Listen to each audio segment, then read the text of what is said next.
What is the difference between love and lust? Pag-usapan po natin 'yan sa devotion natin na ito.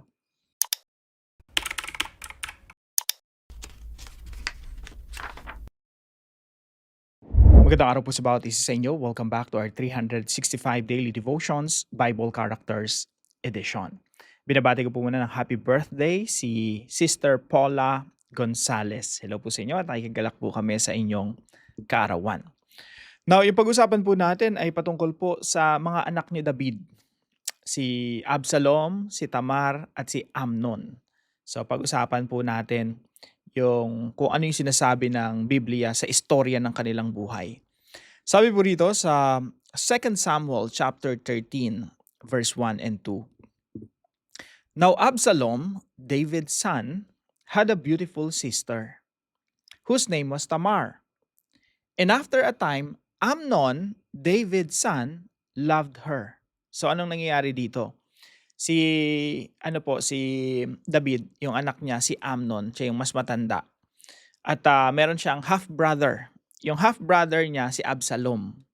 Si Absalom meron din siyang kapatid. So ang pangalan ay Tamar. Bali si Tamar, tsaka si Absalom, tsaka si Amnon, lahat po yun anak ni David. Okay, mga anak ni David. At magkaiba lang po yung nanay ni Absalom, tsaka ni Tamar. Now, etong si Amnon, mahal niya yung kapatid niya na si Tamar, pero ibang klaseng pagmamahal. Ito yung pagmamahal na may halong pagnanasa or more on pagnanasa, no, kaysa sa pagmamahal. And sabi po rito sa verse 2, and Amnon was so tormented. Antindi, no? Torment. Alam mo yung tormenting, sobrang ilab na ilab ka sa isang tao, no? Hindi ka makatulog, hindi ka makakain, isip ka ng isip dun sa tao na yun. Talagang puro siya yung laman ng isip mo. And Amnon was so tormented that he made himself ill because of his sister Tamar. For she was a virgin, and it seemed impossible to Amnon to do anything to her. So wala siyang magawa. Gusto niyang sipingan, gusto niyang, maging shota, love life. Pero wala siyang magawa. Now, etong si Amnon, meron po siyang kaibigan. Pinsan niya actually si Jonadab. Okay? Now, itong pinsan niya na ito, tuso. Sabi niya, bakit hindi ka magpanggap na may sakit ka para pupunta yung tatay mo rito, si Haring David, sasabihin, ano bang request mo, no?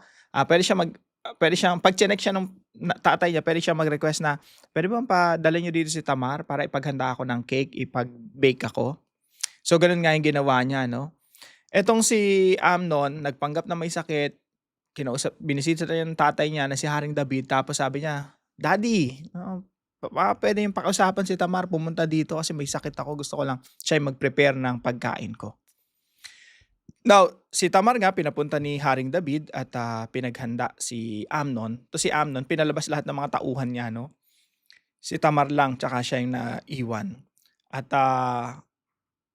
nung bibigyan na siya ng pagkain, kinausap-usap niya si Tamar, and then eventually sabi niya, Tamar, gusto ko talaga makipag-sex sa'yo. Ayaw ni Tamar. Siyempre, magkapatid sila eh. Ang ginawa ni Amnon, sapilitin niyang, basically ginahasa niya, ni-rape niya si Tamar. Now, right after nung pag-rape niya kay Tamar, yung pagmamahal niya kay Tamar parang last lang talaga, pagnanasa lang eh, yung gusto niya lang gamitin. After nung pagnanasa na yon, kumbaga na-i-release niya na lahat ng pagnanasa niya at yung masama niyang binabalak. Yung love na inaakala niyang love, last lang pala. Basahin po natin sa verse 15. Sabi dito, right after niyang rapin yung kapatid niya, then Amnon hated her. Sipin niyo po yan. Then Amnon hated her with great hatred, so that the hatred with which he hated her was greater than the love with which he had loved her. Mas matindi na yung hate niya kaysa sa love niya. And Amnon said to her, get up, go. Ganun kasama tong tao na to, no? Sabi niya dun sa kapatid niya, bumangon ka na yan, lumayas ka na dito. At nung ayaw lumayas ni Tamar, kasi syempre pananagutan yun eh. Kailangan, you have to do something, Amnon. Sabi ni Amnon doon sa kanyang mga utusan, Palabasin yung babae na 'to, i-lock niyo yung pintuan para hindi na makaawa dito yan sa harapan ko 'no. So ito po yung mga katuruan natin ngayong araw. Number 1, sin and lust can disguise themselves as love. Minsan yung kasalanan pala tsaka yung mga masasamang pagnanasa, yung sexual desire. Sometimes nako-confuse tayo, akala natin love yun, pero lust lang pala, sexual desire lang pala. And after that, wala nang love. Marami pong pagkakataon nangyayari yan, no? Si lalaki in love kay babae, lalo na sa mga high school life, no? In love na in love. After may mangyari sa kanila, wala na yung love, lust lang pala. Marami pong mga tao na sasabihin nila, kaya nagawa lang naman namin yun, kaya lang naman kami nagtalik, nag-sex kasi mahal na mahal namin yung isa't isa. So nako-confuse sila. Yun ba talaga yung love? Lust? Mga kapatid, later maunawaan natin na yung love, hindi siya lust. Hindi siya pagnanasa lang, hindi siya sexual desire only, no? It's more on, mamaya tingnan natin ano yung pure love. So sin and lust disguise themselves as love. Kung mahal mo talaga yung tao, hindi ka makikipag-sex doon outside of marriage, no? Yun yung totoong love. And number 2, injustice leads to further chaos. Ito naman yung problema ng, tatay, si Haring David. Sabi po rito sa verse 21, when King David heard of all these things, he was very angry. Siyempre, pati siya, ginamit siya ng anak niya, no? Sige, papuntay mo rito si Tamar. So, galit na galit talaga to si Haring David. But here's the problem. The main problem. In action. Walang ginawa si Haring David. Galit na galit lang siya, no? But he didn't do anything.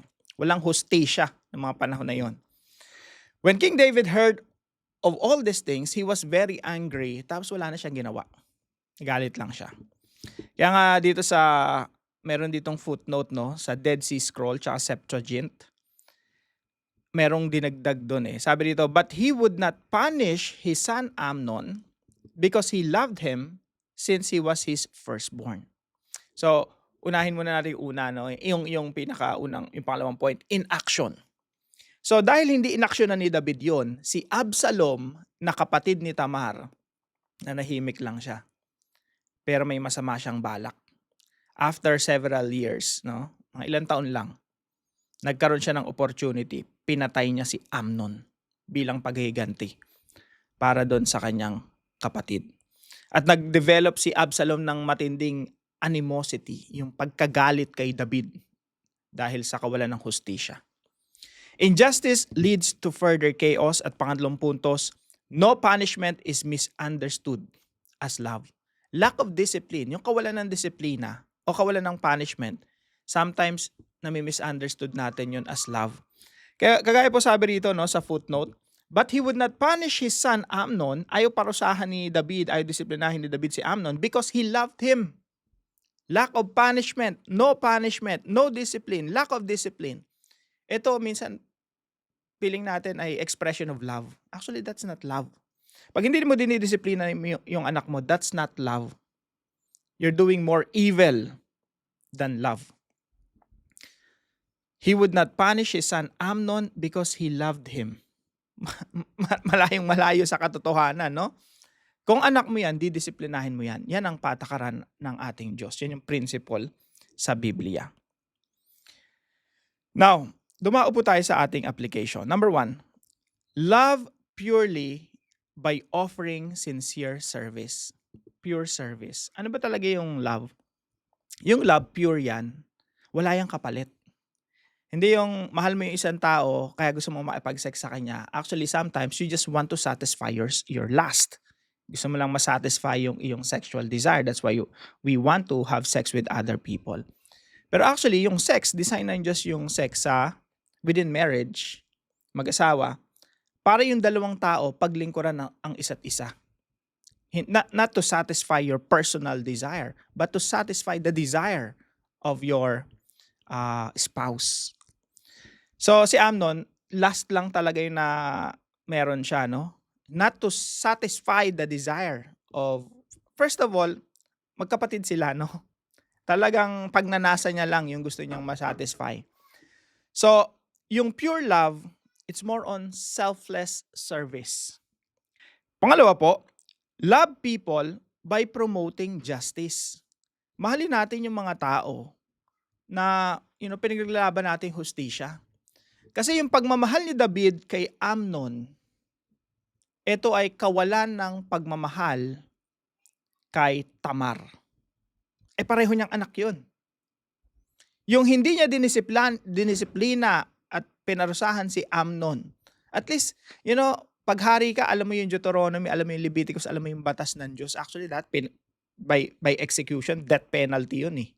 Yung ginawa ni Amnon eh. Bilang hari, lahat kahit masakit sa kalooban mo, pinapatay mo talaga yung anak mo eh. By the requirement of justice. Pero si David wala siyang ginawa, no? Pero kung ibang tao yun, gagawin niya yun, no? Kung ibang tao yung nang rape ng kapatid, baka in-execute ni David yun. So, love people by promoting justice. Ang pinaglalaban natin, hustisya. Kasi pag tinolerate mo yung isang tao na dapat parusahan, hindi mo minahal yung biktima. Hindi mo binigyan ng hustisya, hindi mo pinagmalasakitan yung biktima.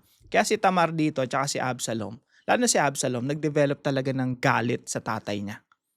At sa susunod na devotion natin, tunghayan natin ano yung ginawa ni Amnon. Bukod sa pinatay niya yung kapatid niya, bukod sa pinatay ni Absalom si Amnon, meron ding ginawa si Absalom kay David. So, tunghayan natin yan sa susunod na devotion natin. Pangatlo po, love your family by exercising discipline. Mahalin natin yung ating mga pamilya sa pamamagitan ng tamang disiplina. Hindi naman yung sobrang pamamalo at pananakit and we call it discipline. Minsan naman confused naman tayo sa pagiging harsh sa pagiging loving. Akala natin pag harsh ka, loving ka. Pag sinisigawan mo yung anak mo, loving ka. No, mali din yun. Kailangan merong strict discipline, but at the same time, you do it out of love, with love, at with moderation. Ang pagbibigay ng lahat ng gusto ng anak natin, gusto ng laruan, dito sa bahay namin, lalo na yung wife ko, no? Talagang kung gusto mong laruan, paghirapan mo, no? Magtrabaho ka, kahit mga bata pa yan, no? Gumawa ka ng mga gawaing bahay, and then you get payment, salary. That's one way of teaching them to, be responsible at yung pera hindi hinihingi. Yung pera hindi yan, basta na lang humingi ka sa magulang mo, meron lagi, no? So, part of discipline po yun. Pero yung iba kasing mga magulang, lahat ng hingi ng mga anak binibigay. Nagiging spoiled brat yung mga anak. At yun ang iniisip nila na pag-ibig. Actually, pagkawalang malasakit po yun sa mga anak. Kapag yung mga anak natin ini-spoiled natin. So, love your family by exercising discipline, no? Discretion niyo na po 'yan kung kayo mamamalo ng mga anak, no? Depende rin po 'yan. Sa Bible naman po, pwede naman po. Huwag mo lang bubugbugin at lalatayan at hindi ka pwedeng maging harsh.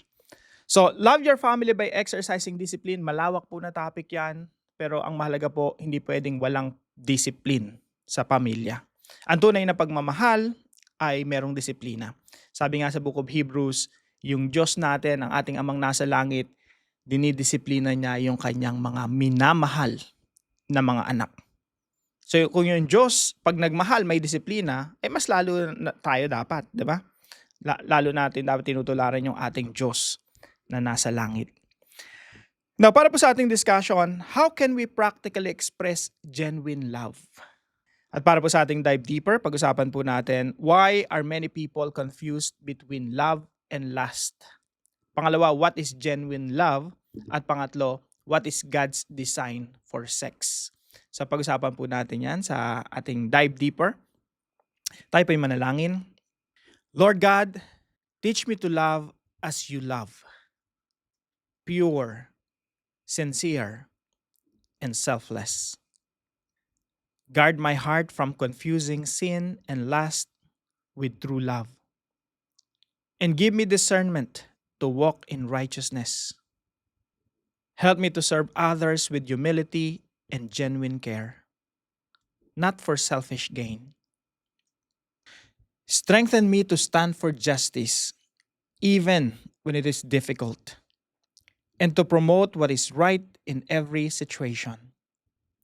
Grant me wisdom to discipline with love, especially within my family, so that correction leads to growth and not harm.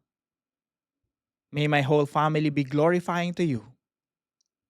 I pray this in Jesus' name. Amen and amen.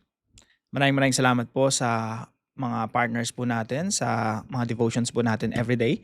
And especially today, we have Anonymous. Ayaw pong magpakilala pero salamat po sa Panginoon sa buhay ninyo. Now, kung kayo po may natutunan, ipalam nyo lang po sa comment section right below this video. And please don't forget to share this devotion to your family and friends. God bless you po. See you po tomorrow 5 a.m. dito sa ating Daily Devotions.